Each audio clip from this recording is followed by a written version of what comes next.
¿Qué tal, amigos? ¿Cómo están? Convengamos que la verdad, esto que tanto buscamos a través de nuestro camino en esta vida, es bastante difícil de encontrar, porque en realidad, como decían algunos filósofos, o han opinado tanta gente sobre esto, tantos como los que hemos reflexionado sobre el tema, la verdad es solo una aproximación y solo podemos llegar a interpretar, reinterpretar. Cada uno de nosotros tiene su propia interpretación de una realidad y la verdad parece huidiza, parece cada vez como el horizonte, cada vez que nos intentamos acercar parece que se disipa y está más allá. Pero hay algunas cosas que son ciertas, sin embargo, o por lo menos hay una convención social y casi espiritual que nos pone a todos en una sintonía. Por ejemplo, sabemos, o por lo menos casi todos acordamos, que la música le hace bien al alma. Esto es lo primero. Segundo, mitiga el dolor y la desesperanza. ¿Quién no se ha refugiado en la música, en su música interior o en la música que hacen otros para poder salir adelante? Da consuelo a la tristeza y muchas veces acompaña en el dolor. Por lo tanto, esta convención es bastante aceptada por todos nosotros. Es uno de los lenguajes más universales que tenemos los seres humanos, que es de nuestra propia producción e ingenio y que de alguna forma va cambiando a medida que los gustos van cambiando, que las generaciones se van sumando, pero concordemos que mirando el universo, seguramente los primeros sonidos están siendo repetidos hoy, muchas veces desde nuestros bebés hasta nuestros días. Bien, de esto vamos a hablar, de la música, de cómo ella opera en nosotros y a través de algunos elegidos, los cambios que necesitamos para que el alma se regocije.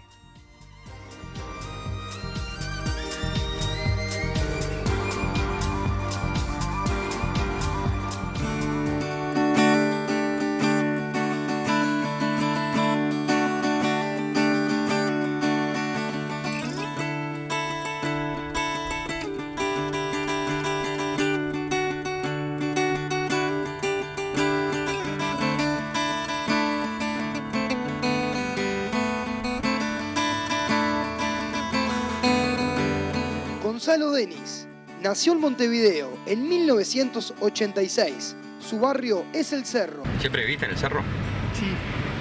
Sí, recién cuando terminé el liceo fue como que empecé a salir del Cerro. Cuando tenía 5 años empecé a interesarme por la música y entonces mis padres me llevaron a aprender música. Y ahí específicamente me interesó la guitarra. Los Beatles y específicamente McCartney, claro, lo que me dio ganas de ser músico, digamos. Estudió música y cine. O sea, puede ser cualquier tipo de pregunta. O sea, puedo hacerte una pregunta que no importa qué tipo de pregunta sea. Sí. Puedo preguntarte algo. A los 14 años, con sus amigos, decidió formar una banda. Ya había empezado a hacer canciones y decidí formar una banda con mi hermano y otros amigos. Esa banda se llama Mersey.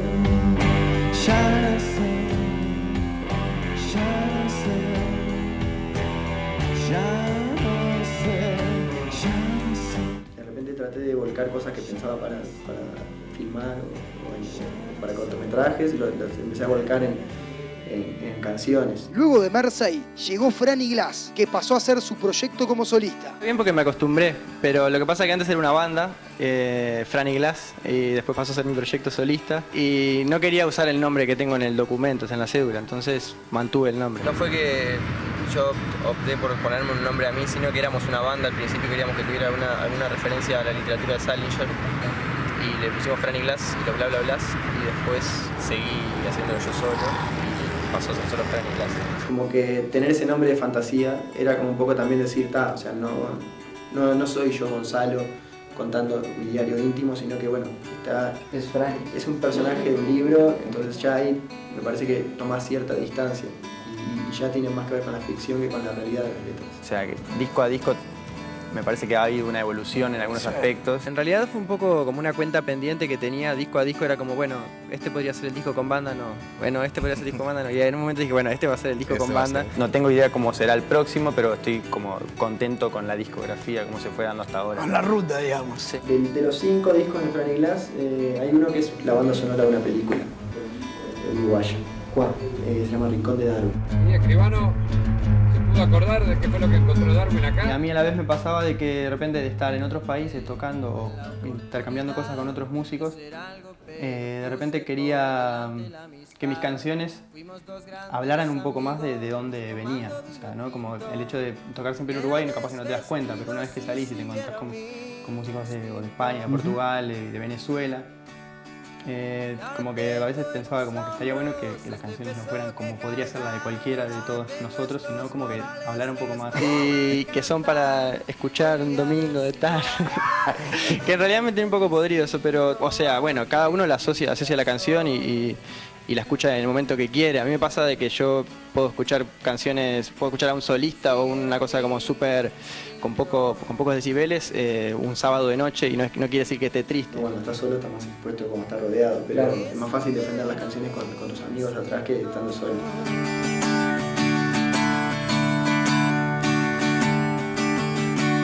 Si siguiera mi instinto,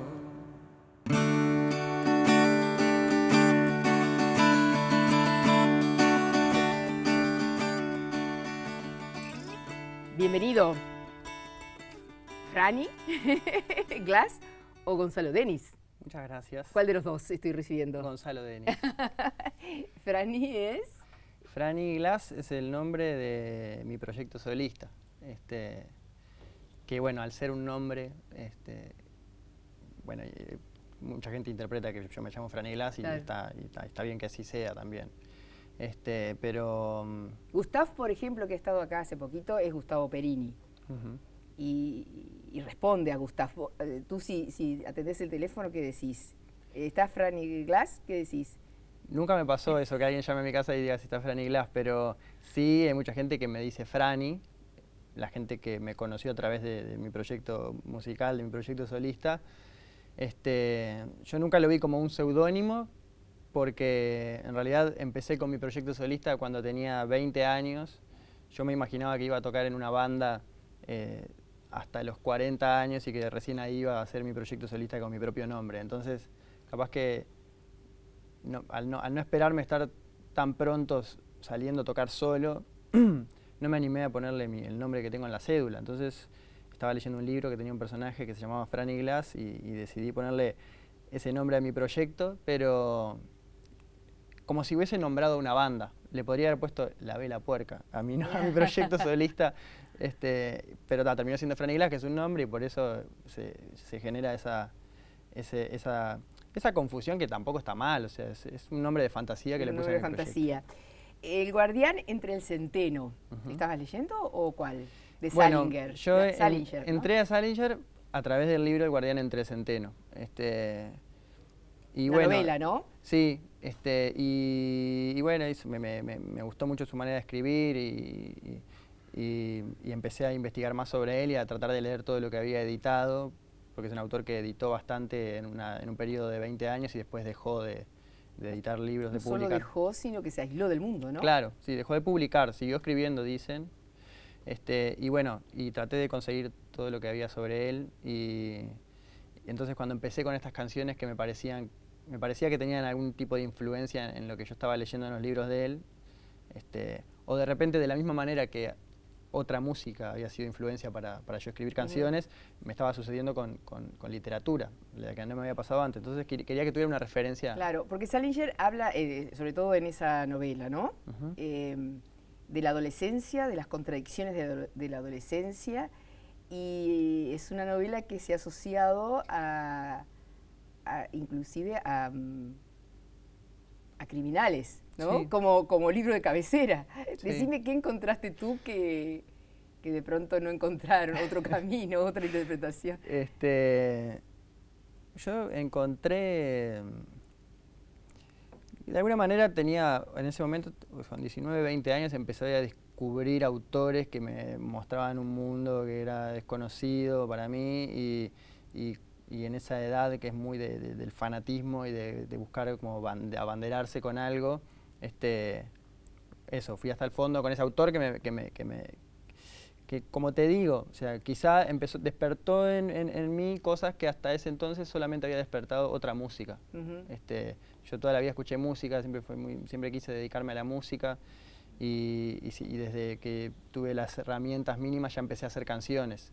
Entonces, todo lo que pudiera absorber de alrededor, que me sirviera para yo poder escribir canciones, generalmente era música o situaciones o personas, pero claro. Bueno, cuando empezó a hacer con la literatura, empezó a hacer con esos libros en particular, difícil decir qué fue lo que me dio, pero sí me inspiró de alguna manera para ponerme a escribir. ¿Por qué crees que inspiró a gente que lo tenía como libro de cabecera y que realmente cometía delitos tan cruentos? Y no sé, supongo que cada uno tiene su manera de canalizarlo. O sea... yo escribí canciones y a otro se le ocurrió salir a tratar de matar a alguien, no claro, sé, realmente. Pero habla sobre todo de la adolescencia, de la disconformidad y del no saber qué.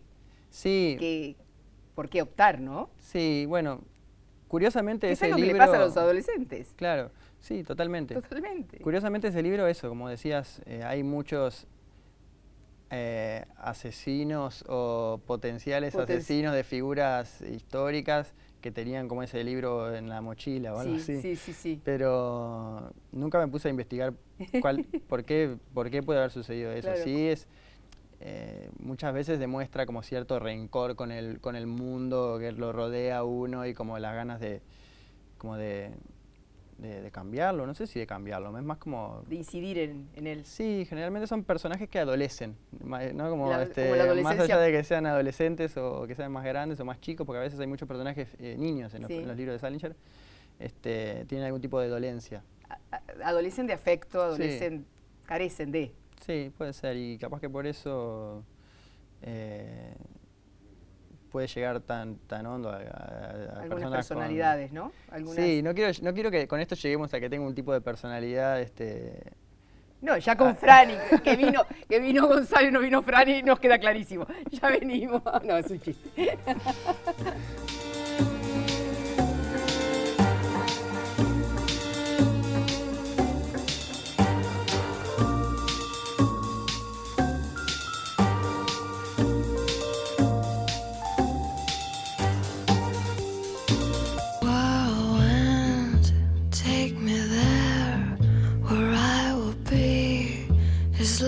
Fair in the web of dizzy leaves, virgins all elude the trees. Touch me now, touch me. Black acres I claim. Lavazza, the real Italian espresso experience.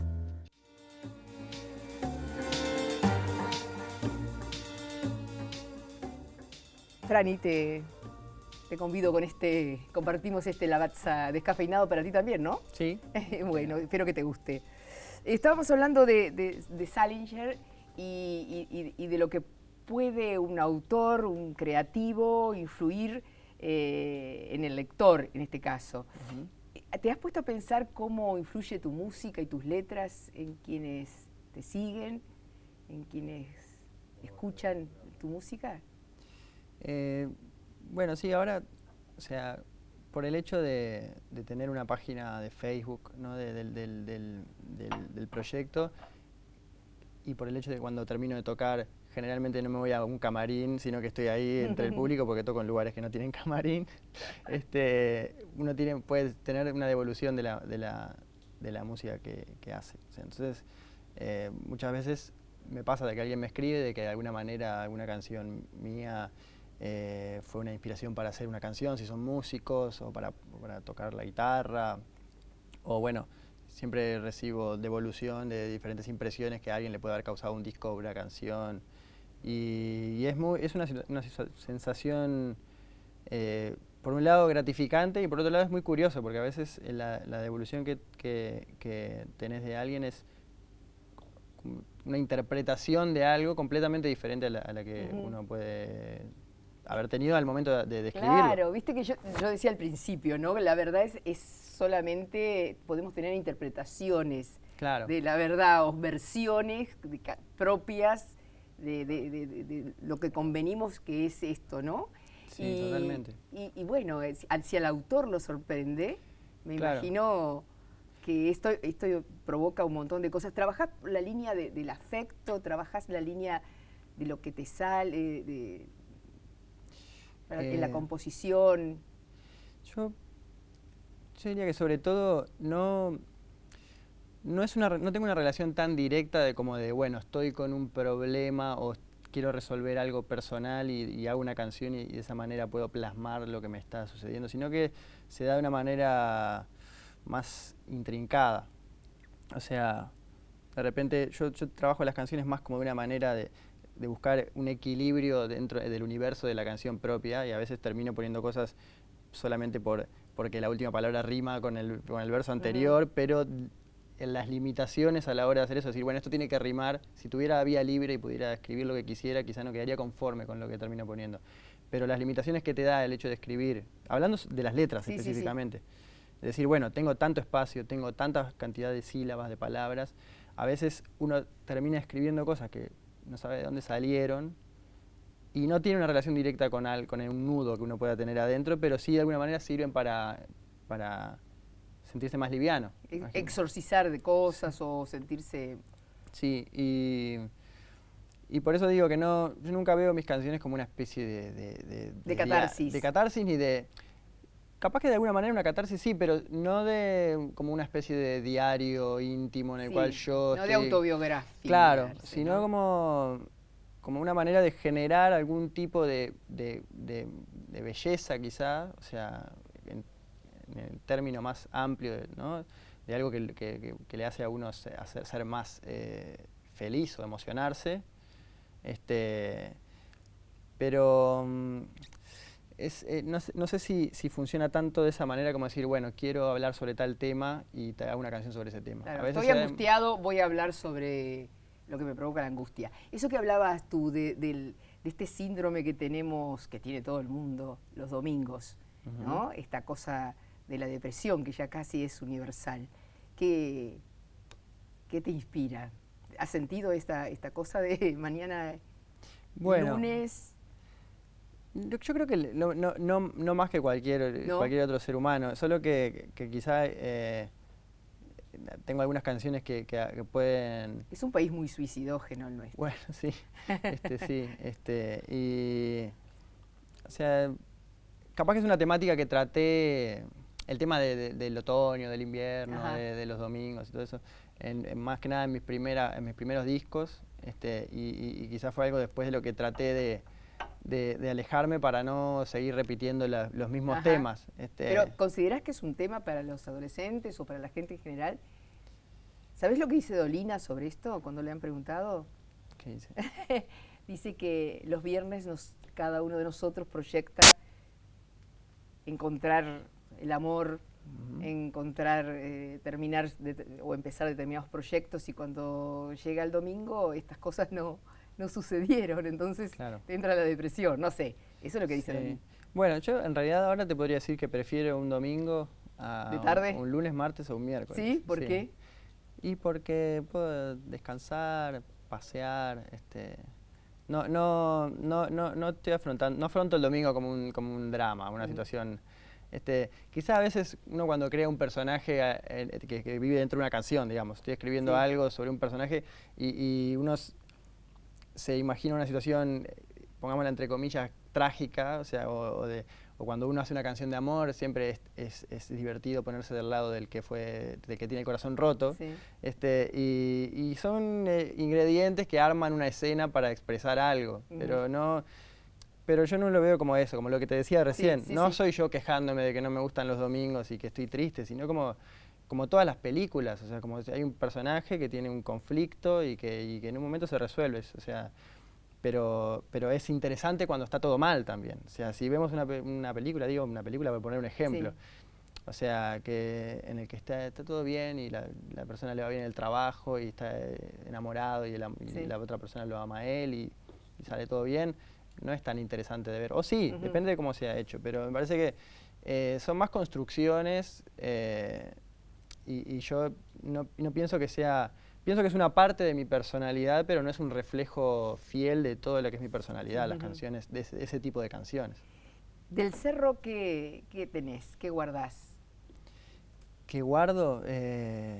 Y un montón de recuerdos, porque viví ahí hasta los 22 años. ¿Y cuál es el primer recuerdo que tenés?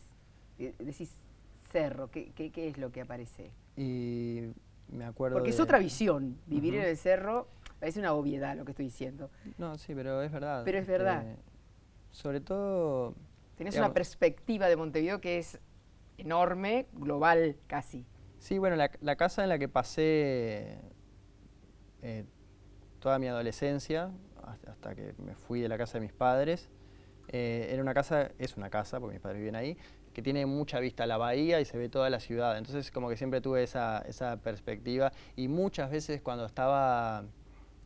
más así de madrugada, que de repente era el momento que encontraba para escribir canciones y eso. Siempre fue un lugar así como de reflexión, salir a la terraza y ver la ciudad así de noche. Y después los viajes largos, que siempre venir como al centro era como toda una travesía. Pero volviendo a lo que me preguntabas, como que de verdad que los primeros recuerdos que tengo son de la casa donde viví en mi infancia, digamos que no es la misma donde después pasé mi adolescencia, pero las dos quedaban a una cuadra de distancia, y estar así como escuchando música en el living o haciendo que cantaba alguna canción que estaba, o sea, no sentado escuchando música concentrado, sino como jugando a ser cantante o algo por el estilo, así. ¿Y tu papá qué hacía? ¿Y tu mamá, por ejemplo? ¿Cuáles eran las tareas de ellos?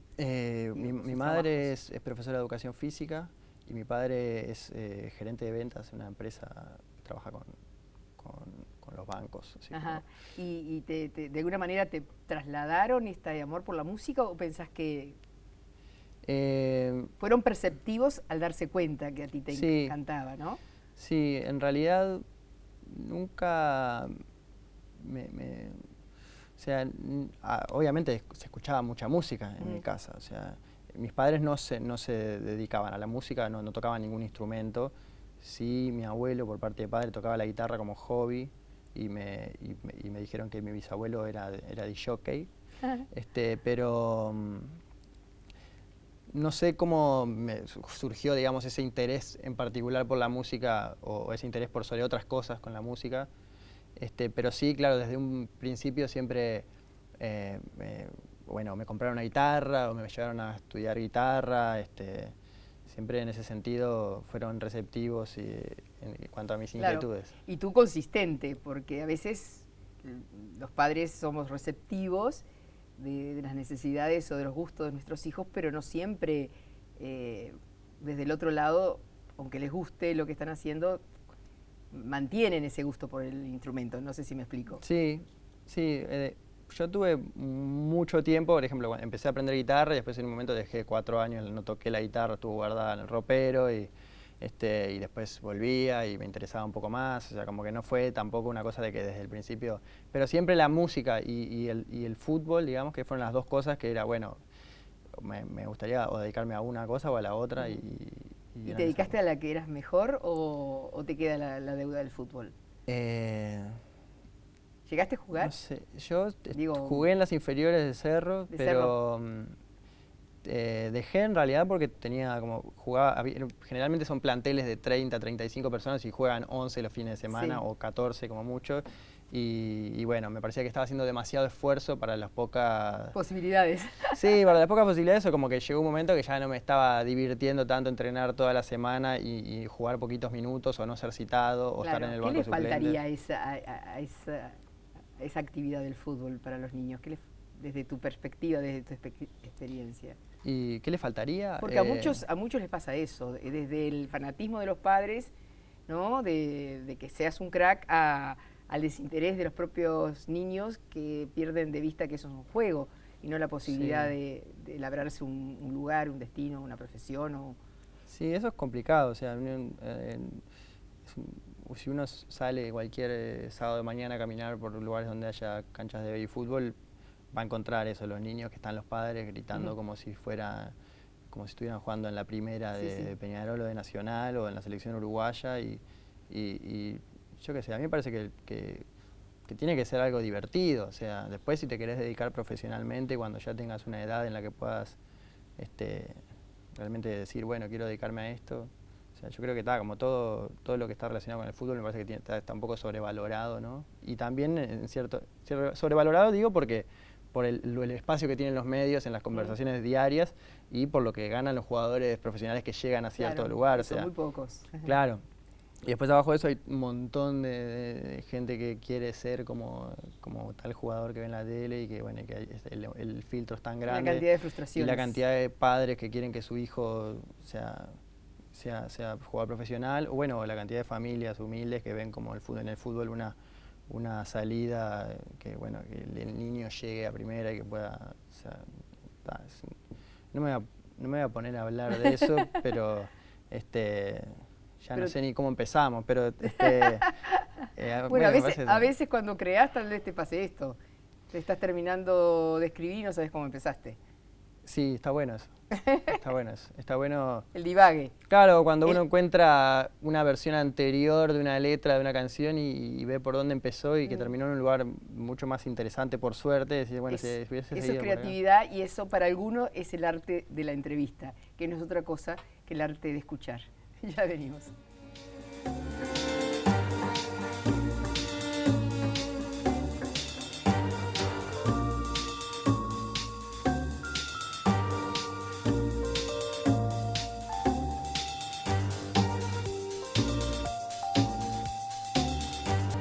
Franny, ¿se puede vivir de la música?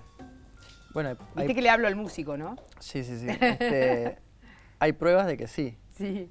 Pero en tu caso. En mi caso es algo que estoy persiguiendo y que aún no lo he conseguido. Sí, yo, bueno, desde que bueno, decidí que me quería dedicar a la música como actividad principal y empecé a hacerlo de manera profesional, digamos. Mi idea era, bueno, y lo es, llegar a un momento en el cual pueda dedicarme solamente a mis proyectos musicales y dedicar mi tiempo, bueno, para componer, porque básicamente estoy, en los periodos en los que estoy haciendo canciones, estoy mucho tiempo del día pensando en eso.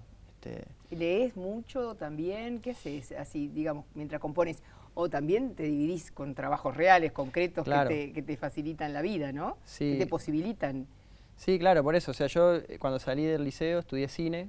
Había estudiado música desde niño, entonces cuando terminé el liceo no quería, en ese momento no quería ir a la universidad a estudiar música. Entonces fui a estudiar cine. Y entonces como que tengo algunas herramientas y me desempeño dentro de la industria. De la industria audiovisual.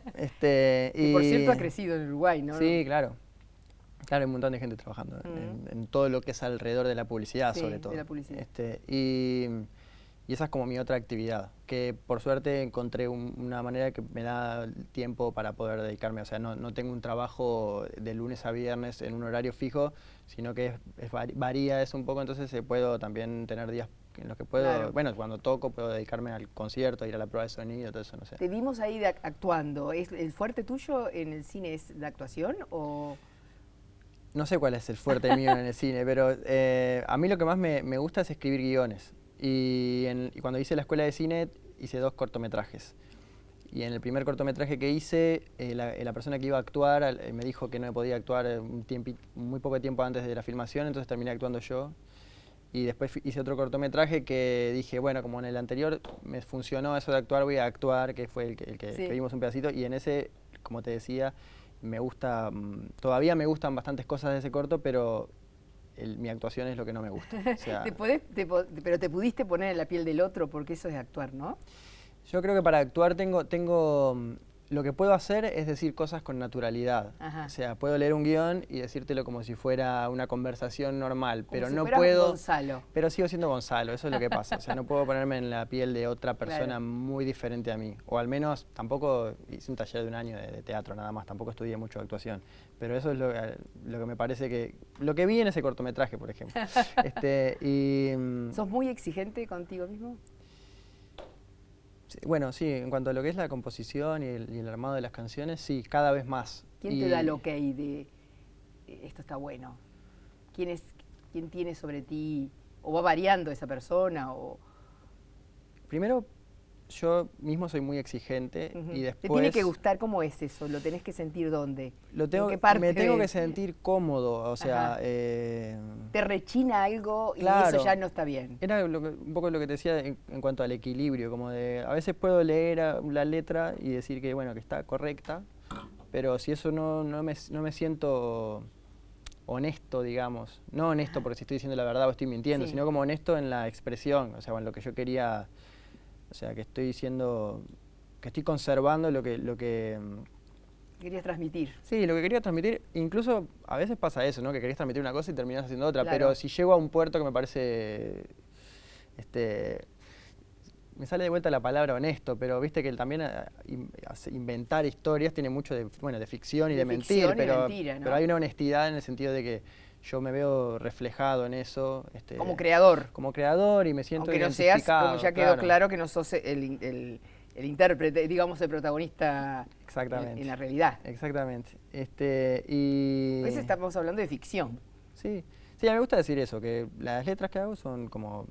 En un momento era como ideas que tenía para filmar, digamos, encontraba un lugar mucho más... un lugar más inmediato y más económico, sí. Era solamente con la guitarra y hacer una canción. Y pasaste de una banda a la guitarra, también eso fue más económico y más rápido. Bueno, de alguna manera también, sí. Claro, porque también... También habla de tus ansias de mostrarte, ¿no? Sí, puede ser. Dejar tu huella, de necesidad de decir. Sí, bueno, el origen de ser escuchado. El origen de mi proyecto solista, de Franny Glass, es que luego de pasar muchos meses metidos en una grabación de un disco que era con Mersey, que es mi otra banda, nuestro primer disco nos llevó mucho tiempo grabarlo y era como esa cosa de esperar y que bueno, ¿cuándo se va a poder concretar esa cosa y de lo que significa grabar para una banda que no tiene mucho dinero de Montevideo, que tenés que grabarla? Y bueno, y muchas veces depende... Y no, muchas veces depende de la buenísima voluntad de un amigo que sabe grabar, y eso era lo que pasaba, que justamente la grabación del primer disco de Mersey no fue que contratamos un estudio y grabamos, sino que teníamos a Guillermo Berta, que a la vez ahora es productor de la mayoría de mis discos y toca la batería conmigo y todo. Él tenía una computadora, sabía grabar y dependió de la buena voluntad de él y de las horas disponibles que nos dio. O sea, la grabación se atrasó porque bueno, por todo ese tiempo que lleva grabar una batería, grabar el bajo y Guillermo estaba con nosotros las horas que tenía libres. Entonces, como que esa frustración de decir, ¿cuándo voy a poder tener un disco para mostrarle a alguien? Y bueno, y de ahí surge esta idea de decir, bueno, yo tengo un montón de canciones, tengo algunas que no necesitan de una banda, entonces voy a ir a un estudio 3 horas, 4 horas y las grabo todas así solo. ¿Quién no me contestaste que, aparte de ti, quién te da el ok? Por ejemplo, ¿un Cabrera te da el ok o no tenés la amistad como para eso? No, no sé, no le pregunto en realidad. No, generalmente... No, dije no sé. Cabrera porque Sí. me parece que... No, a veces uno se imagina... por más de que no tenga la posibilidad de levantar el teléfono y llamarlo, se imagina a alguien que tiene como... ¿Te imaginas? A alguien que tenés como referente. A veces cuando estás con un disco o algo así, de que lo escuchás, tu propio disco, y decís... tratás de ponerte un poco... No digo tanto por lo que mencionabas, Cabrera, o una persona que tenga como referente, sino como de ponerte en la piel del otro que lo está escuchando y decir, esto, a ver si es una idiotez lo que está escuchando esta persona, o a ver si tiene sentido. Tratar de salir de uno mismo y ver desde afuera el trabajo que haces. ¿Te tolerás ese ejercicio? ¿Te cuesta? Generalmente... Lo hago cuando estoy haciéndolo, lo hago cuando el disco no está pronto todavía. ¿Y después lo escuchás? Una vez que el disco sale, durante un tiempo largo no lo escucho. porque me parece que no sirve para nada. Ya se terminó el momento en el cual yo podía seguir transformándolo. Después sí lo puedo seguir transformando en vivo, que es algo que me gusta mucho tocar en vivo, porque se puede seguir transformando ese trabajo, pero cuando el disco ya está pronto y ya... Ahí pasa un tiempo largo hasta que de repente algún día se me ocurre escuchar a ver qué onda. ¿Cuál letra es la que más te enamoró hasta ahora de las tuyas? ¿Te acordás? Y seguramente sean las más recientes, son con las cuales me siento más identificado. ¿Qué dicen? Bueno, puedo pensar en la primera canción del último disco que saqué. El disco se llama Planes, la canción se llama El campo en ciudad. Sí. Y dice... Yo también hubiera elegido esa. ¿Sí? Sí, Qué bueno, sí, qué se bueno. ve que Gracias. tampoco lo he escuchado tanto, pero me encantó. Qué bueno. A ver. La primera vez que recito una letra. Sí. Dice, a medio camino, el atardecer, parece un incendio y vas hacia él, la ruta dorada, el retrovisor, te muestra el camino a un tiempo peor. Después sigue. Sí. Pero no te sientas mal porque está precioso. No, sí, no me siento mal. Suena raro sin cantarla, sin la guitarra. Cantarla. Pero traté de... Es extraño porque en las letras más nuevas lo que traté fue justamente un poco lo que...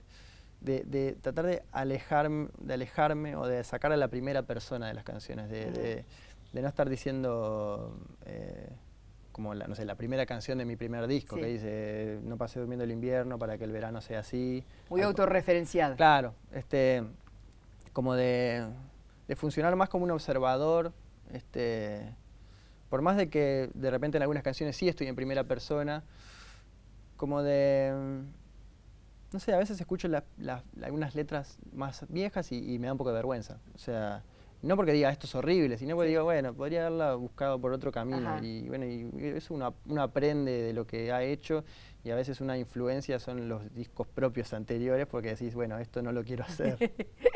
Volver a esto no. Claro, no por renegar de eso. Sí, sí. Sino, La libertad. sí.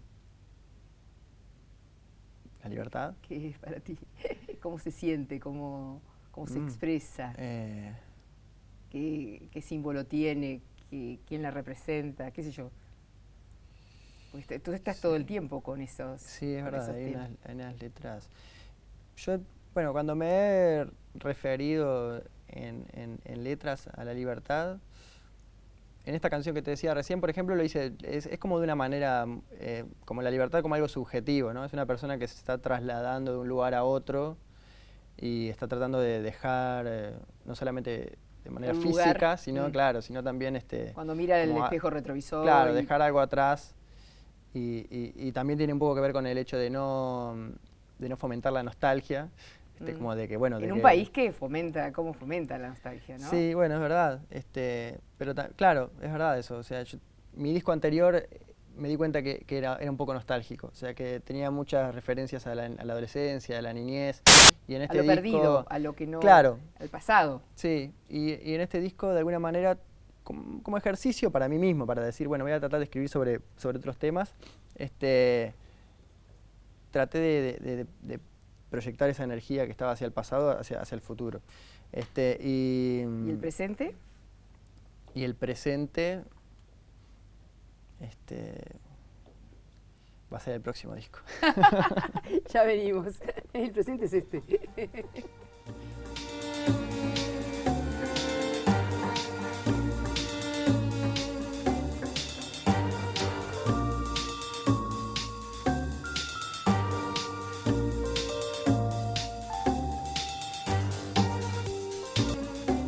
Nos quedó colgado si es Cabrera o es otro personaje. No, pero yo dije Cabrera porque bueno, es un trovador, no sé cómo lo definirías. Es una influencia para mí. Es una influencia. Yo lo vi mucho tocando en vivo y cuando saqué mi primer disco me decían, me vas a acordar un poco a Cabrera. Yo no era una influencia consciente. O sea, como que si alguien me preguntaba, bueno, ¿cuáles son tus influencias? No lo nombraba entre los primeros 3. Fíjate que yo no me imaginaba eso, no lo sabía, pero es el nombre que me cayó como para preguntarte ahora. Sí, bueno, es un referente y es un referente para mucha gente de mi generación que está haciendo es exquisito. No es él entonces. ¿Y quién es, aparte de ti? Después de que pasa por el filtro... ¿Cómo se llama? Es mi ¿Ella? novia. ¿Cómo se llama Tamara. ella? Tamara. Tamara. Bueno, sí, después de que pasa por el filtro propio que yo le pongo a las canciones, sí, generalmente es con ella, a quien de repente le muestro una canción para ver qué me dice. Y después es Guillermo Berta, o sea, que es el productor de la mayoría de mis ¿Sentís que discos. son honestos? Sí. Sí, son dos personas que está bueno porque yo confío en que me dicen la verdad. La verdad. Sí. ¿Cómo es esta sociedad? ¿Es honesta? Y no hablaría así como en su totalidad, pero muchas veces puede ser que las personas no sean honestas, pero no porque elijan no serlo, sino porque, yo qué sé, se están mintiendo a sí mismos, una cosa así. ¿Qué es lo que más te impacta de vivir en sociedad? Y bueno, un poco lo que hablábamos hoy de la libertad, que muchas veces uno por un montón de trabas que se pone a sí mismo y de cosas que tienen que ver con el cómo nos ven los demás, termina quizá no viviendo a pleno, ¿no? El hoy, eso que hablábamos. Que claro, va a ser bueno, puede de tu ser, próximo. sí, según la experiencia que haya tenido uno en su formación como persona o en su formación en su profesión, y lo que uno piensa que la sociedad puede esperar de uno, o sea, yo creo que son todo cosas que... Pero Claro. bueno, todos vivimos en sociedades, entonces, o sea... Somos parte de ella y producto de ella. Es difícil, claro, es como que me dijeras qué tan importante es la música para vos. Es difícil decir eso porque la música estuvo siempre conmigo y siempre formó parte de mi vida, entonces no sé cómo sería mi vida sin música y tampoco sé cómo sería mi vida sin sociedad. Claro. Decir algo. Cuando tú decís que necesitas, cuando salís a las giras y esto, necesitas que tu música tenga sea más representativa de la uruguayés, no lo decís así, pero del uruguayo, o del país, o de su sociedad. ¿A qué te referís? ¿Qué le estaría faltando? Yo no lo veo tanto como algo que le falte o de representar la sociedad, sería como muy ambicioso de mi parte. Pretencioso. Pretencioso, sí. Yo solamente me refiero a que de repente en la adolescencia empecé a escuchar mucha música en inglés, bandas de Estados Unidos, de Inglaterra, y eran como mis principales influencias, y lo son hasta el día de hoy. Y creo que mi música era más producto de esas influencias que de otra música que quizá no le había prestado tanta atención, que era la música que se hizo siempre acá o en la región, digamos. No hablemos de Uruguay, sino que hablemos de Uruguay, Argentina, Brasil, que muchas veces los géneros musicales son más regionales que dentro del país, digamos. Entonces, en un momento a la hora de viajar, y que cuando empecé a tener la oportunidad de viajar a otros países y tocar para públicos de otro país y conocer a músicos de otros lugares, me empezó a dar ganas de que en mi repertorio tuviera algunas canciones que yo pudiera decir, bueno, esto es